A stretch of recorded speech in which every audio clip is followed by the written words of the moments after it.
All right, welcome back, kings and queens. Y'all, we are back. The turnaround time was like 0 to none. We are back in the palace and we are talking yet again the Real House of Atlanta. Bravo, bravo, bravo. And my Denise Richards voice, bravo, you better clean it up.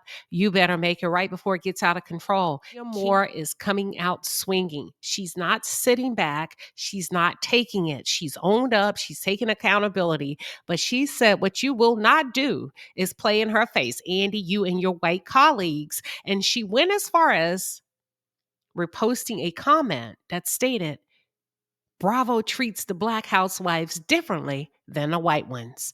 Oh, my word. Oh, my Lord. Is it true? Yeah, it's true to us as viewers. But Kenya, you knew exactly what you signed up for. You knew exactly what you were getting yourself into. My thing is this. Let me ask you this. Should Kenya pause if she has any plans on returning to the franchise? Should she pause? Or do you feel like, hey, listen,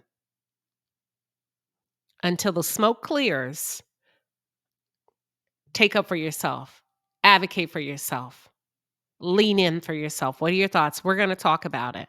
For those of you who are just tuned in, or if you're new to the channel, welcome to the palace. I am Queen Sheba. I cover a variety of hot topics specific to reality television, but most importantly, I hone in on the psychological and the behavioral traits of the Black experience.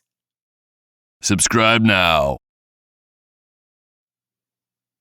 Baby, the gloves have come off. And Andy, I am going to say, as a franchise, you could have done better. You should have stepped in a little bit sooner, and you should have intervened when there was mention of a weapon. Now, this is what got Kenyamoore coming out swinging. A viewer, a fan, whatever, on Instagram posted they're ignoring Brit's gun threats is disgusting. They treat the black housewives differently. If this happened on Real Housewives of Beverly Hills, Brit would have been fired on the spot. And Kenya reposted it. Kenya reposted it. Period, point blank. Let's get into it because Kenya is feeling some kind of way regarding Andy's radio show, his segment, and what was said about her, accusing her of SA. For those of you who are not familiar with the abbreviation SA, sexual assault. Give me 1 second. All right, on Monday Night Party in the Chat, I went into detail regarding the Real Housewives of Atlanta, and I covered it from start to finish, right? All the way up into episode 5. And I said, I have a feeling, Kenya, yes, you bear a bulk of the responsibility for your response to Brit's threat. I don't think any of us disagree as it relates to that. I think we're all disappointed. I think Kenya is disappointed in herself. I think she realized that she ruined what could have been a phenomenal opportunity for the grand opening of our hair care salon, particularly when she utilized those funds that should have gone towards her daughter's college fund, right? But then I played an audio where Andy gives his take as he's sitting around with his friends. You get what I'm saying? His friends. And they let have. They did not hold back, which is why I say, Andy, where do you draw the line? Because now it's gotten ugly. You're allowing your friends to run their mouths, and Kenya's feeling some kind of way, and she's coming out the box swinging. Let me play what I played yesterday, and then I'm going to read Kenya's response. Here we go. Let's just do it. And then there's a slide at the end of the show that says, Bravo, stop filming with Kenya after this. Well, they say, like, catch the laughter. Catch the laughter. What's happening to Kenya? I called it out Monday Night Party in the chat. It's funny to them. What's happening? How Kenya responded? What did happen with Britt Edie? They think it's funny.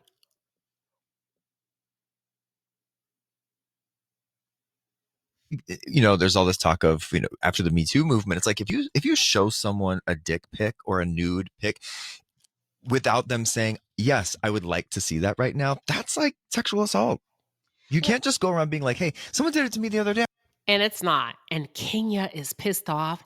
Kenya came out, and this is her response to Andy's co host saying that what she did was sexual assault. Kenya responded, the two co hosts are extremely ignorant. Sexual assault is rape. Remember, that's what Phaedra accused Candy of attempting to do to Portia. Woo!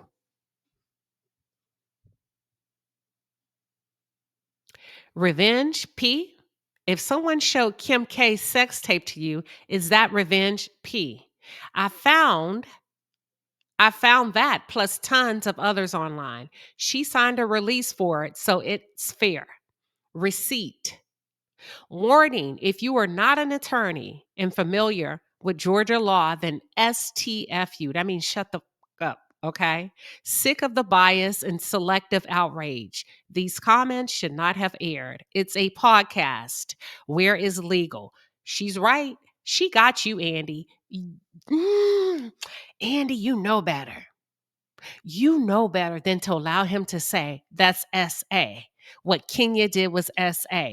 Now I think we found it. I said, Kenya, there's something bigger going on. I think there's an agenda. I can't put my finger on it. Andy sounds nice. He plays coy, but I don't think he cares for you. Could this be a perfect example of that? Let's continue. Sick of the bias and selective outrage. She's asking, where's your legal team? Because you know better, Andy. Then she goes on to finish up. You don't want activated Kenya. I shouldn't have shown Brit's pictures at my event, but for the love of God, why would they ignore a clear gun threat? And not only that, y'all, come to find out, Kenya's friend came out, her friend, her name is Akila. Did you know? You know what? Let me pause. Let me play the rest of this, and I'm going to tell you what Akila said. The other day I was at a workout class and they were like, hey, look at this guy from last night. And I was like, I didn't ask to see that right now. Right. Yes, Jordan? Well, I was going to say, the bad part of it and the sad part of it was that, like you said, it was Kenya's opening of her store that she's worked so hard for, and that it's been Kenyamoore hair care for years. And it was like a big moment for her. Why and did like she do that? She should have been celebrating herself, but instead she used the time to like do revenge porn and bring somebody else down. And at the end of the day, it was such a bad look for Kenya. Yeah, why would and she do that? sabotaged herself and her business. Yeah. What was she thinking? Joe, that's what, and then there's a slide at the end of the show that says, Bravo, stop filming with Kenya after this. Well, they say, like, I don't think it's funny. But at the same time, Kenya, you can't control somebody's response to your actions. So it's just really convoluted. It's getting real messy. Kenya has a friend named Akila, and she came out, and Akila says, all I'm going to say is you were provoked and antagonized for 4 episodes. You were the best version of yourself during every single encounter with every single castmate. The moment the threat was made was the moment the action should have been taken. Instead, you were called a liar and told you didn't hear what you heard. I didn't know that.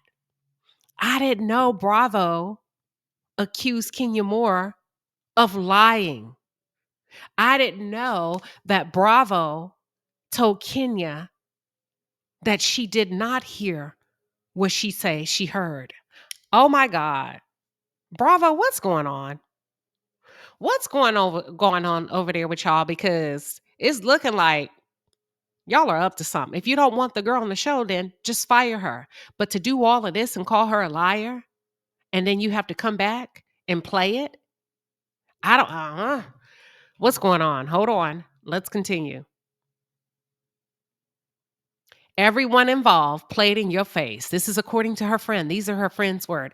Everyone involved played in your face. So what's a girl to do? I don't blame you for taking matters into your own hands and finding out where the skeletons are buried. So it seems like, y'all, this was an overplay for the underlay. I told y'all, listen, the queen don't sleep. I hone in on the psychological and the behavioral traits of the Black experience. There's some shit going on. It's some stuff going on. And we're going to get to the bottom of it. Everyone, she said, everyone. Let me go back and read this. Everyone involved played in your face. Who was involved? Who are the key players? That's what I want to know. Cynthia, please tell me you're not involved in this. To be honest, we really can't put too much on people having a response to Kenya's outburst.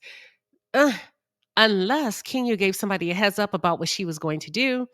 And I just found it really odd that all of the housewives walked out in sync. That's never happened. That seemed staged. That seemed premeditated. But at the end of the day, Kenya did not have to take the bait. But what's the bigger play?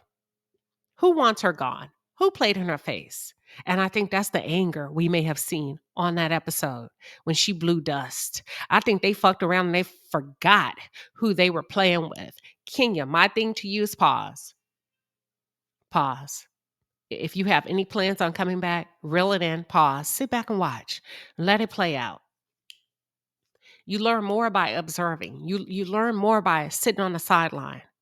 You know, it probably feels like she's out there alone. It probably feels like she's out there, you're exposed, nobody's taking up for you. But right now is not the time.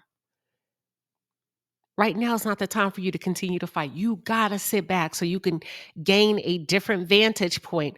Otherwise, you're gonna lose the war. You're gonna lose the war for trying to win the battle. This is messy. It didn't seem genuine compared to what we've become accustomed to getting from these girls. I don't know. I got a funny feeling and a sneaky suspicion that something else is going on.